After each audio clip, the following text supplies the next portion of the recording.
Brought to you by Agilus Diagnostics.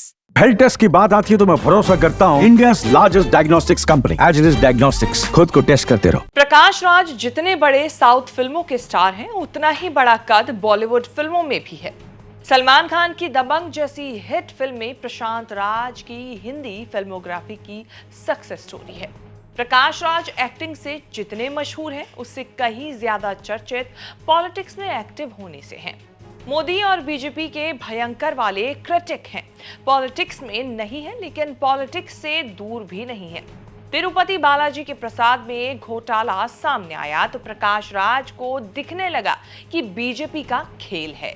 Tirupati Balaji मंदिर के लड्डू वाले प्रसाद में जानवरों की चर्बी मिलाने की बात निकली। आंध्र प्रदेश सीएम चंद्रबाबू नायडू को सियासी बदला लेना था, तो सारा कसूर पूर्व सीएम जगन मोहन रेड्डी के मत्थे मढ़ दिया। हिंदू धर्म की रक्षा और विरोध की लड़ाई नायडू और जगन मोहन के बीच चल रही है। तेलुगु सुपरस्टार और डिप्टी सीएम पवन कल्याण नायडू से भी बहुत आगे निकल गए। कसम खा ली कि खतरे में पड़ गए सनातन धर्म और देश के मंदिरों को बचाना है। आइडिया दिया कि सनातन धर्म रक्षण बोर्ड बनना चाहिए। पवन कल्याण महाशुद्धि और पश्चाताप के लिए 11 दिन का उपवास कर रहे हैं, हवन कर रहे हैं, यज्ञ कर रहे हैं। जब बालाजी के प्रसाद में घोटाले की गूंज है, तब प्रशांत राज देश से बाहर विदेश में शूटिंग कर रहे हैं।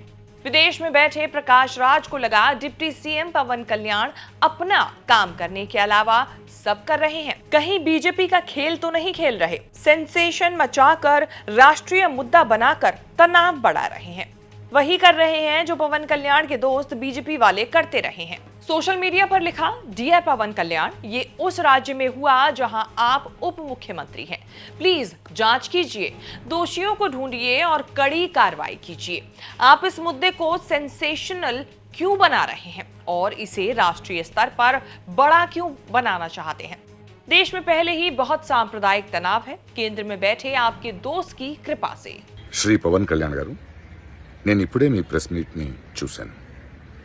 నేను చెప్పిందేంటి, మీరు దాన్ని అపార్థం చేసుకుని తిప్పుతున్నదేంటి? నేను ఇప్పుడు విదేశాల్లో షూటింగ్లో ఉన్నాను. 30వ తారీఖు తర్వాత వచ్చి మీ ప్రతి మాటకి సమాధానం చెప్తాను. ఈ మధ్య మీకు వీలైతే నా ట్వీట్ని మళ్ళీ చదవండి, అర్థం చేసుకోండి ప్లీజ్. विदेश से प्रकाश राज ने खेल उधेड़ दिया। पवन कल्याण को ताना चुभ गया। अब दोनों तरफ से शुरू है तेलुगु में जुबानी जंग। पवन कल्याण कह रहे हैं कि सेक्युलरिज्म म्यूचुअल होना चाहिए। मेरी आलोचना क्यों कर रहे हैं? क्या मैं सनातन धर्म पर अटैक के बारे में नहीं बोल सकता? मेरे लिए सनातन धर्म सबसे अहम है। इस मामले में हर हिंदू को जिम्मेदारी लेनी चाहिए। पवन कल्याण यहाँ तक बोल गए कि अगर किसी दूसरे धर्म में ऐसा होता तो बहुत बड़ा आंदोलन हो जाता। అరే, నేను మాట్లాడుతుంది ఒక హిందువులు అపవిత్రం గురించి మాట్లాడుతున్నాను. ఇందులో ప్రకాష్ రాజ్ గారికి సంబంధం ఏంటి? ఇందులో నేను ఇంకొక మతాన్ని నిందించానా? ఇస్లాంని నిందించానా? క్రిస్టియానిటీని నిందించానా? అపవిత్రం జరిగింది, ఇలా జరగకూడదు, ఫుడ్ అడల్టరేషన్ జరిగిందని మాట్లాడుతుంటే దీన్ని గోల చేయకూడదంటే, అంటే తప్పు జరిగినప్పుడు మాట్లాడకూడదా? ఒక అపవిత్రం జరిగితే మాట్లాడకూడదా? దేవతా విగ్రహాలను శిరచ్ఛేదం చేస్తే మాట్లాడకూడదా? ఏం పిచ్చి పట్టింది ఒక్కొక్కళ్ళకి? ఎవరి కోసం మాట్లాడుతున్నారు మీరు? ప్రకాష్ రాజ్ కూడా చెప్తా ఉన్నాను, నాకు మీరంటే గౌరవం. I have extreme respect for you. Prakash Raj ने पवन कल्याण पर आपके दोस्तों वाला ताना इसीलिए मारा कि क्योंकि आंध्र और तेलंगाना में पवन कल्याण का बीजेपी से अलायंस है। पवन कल्याण चंद्रबाबू नायडू के पुराने दोस्त हैं। तेलंगाना चुनाव में तो पवन कल्याण की जनसेना पार्टी और बीजेपी अलायंस की दाल नहीं गली, लेकिन आंध्र प्रदेश के चुनाव में पवन कल्याण ने टीडीपी बीजेपी का अलायंस कराने में बड़ा अहम रोल निभाया।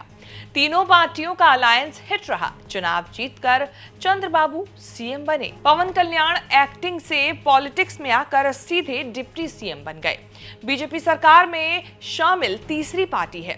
चुनाव बाद मोदी पवन कल्याण से इतने प्रभावित हुए कि कह दिया कि ये पवन नहीं, आंधी है। बीजेपी हिंदू हिंदू करने वाली पार्टी है, इसीलिए प्रकाश राज को पवन कल्याण का सनातन करना अखर रहा है।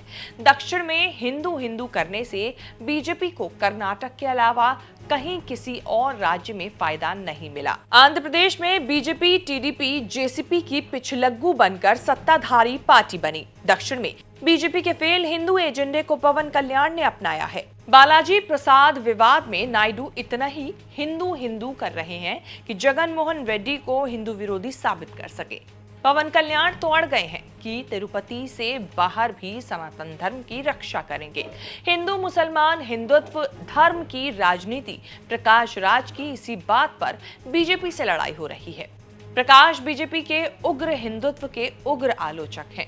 उन्होंने कभी ये बताने से परहेज नहीं किया कि उन पर मोदी विरोधी का टैग लगा है। वो दावा कर चुके हैं कि सिर्फ मोदी विरोधी होने से पार्टियों ने अप्रोच किया।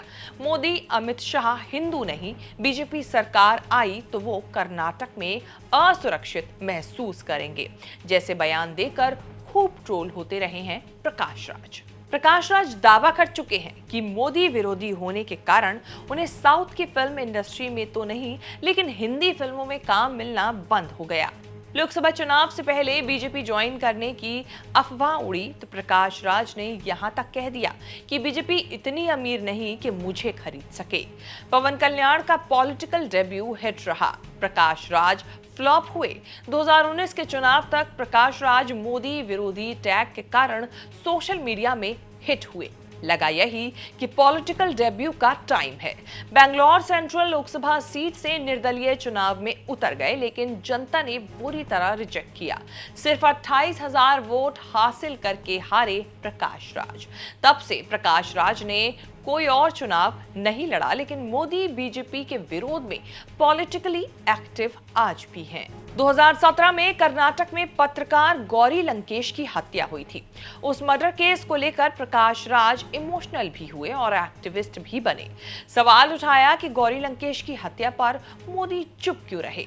मोदी तो नहीं बोले, लेकिन प्रकाश राज बोलते रहे, पूछते रहे। उन्होंने सोशल मीडिया पर हैशटैग जस्ट आस्किंग शुरू किया। आज भी जो भी लिखते हैं इसी हैशटैग से लिखते हैं। पवन कल्याण को भी डिप्टी सीएम की जिम्मेदारी का एहसास कराते हुए लिखा हैशटैग जस्ट आस्किंग।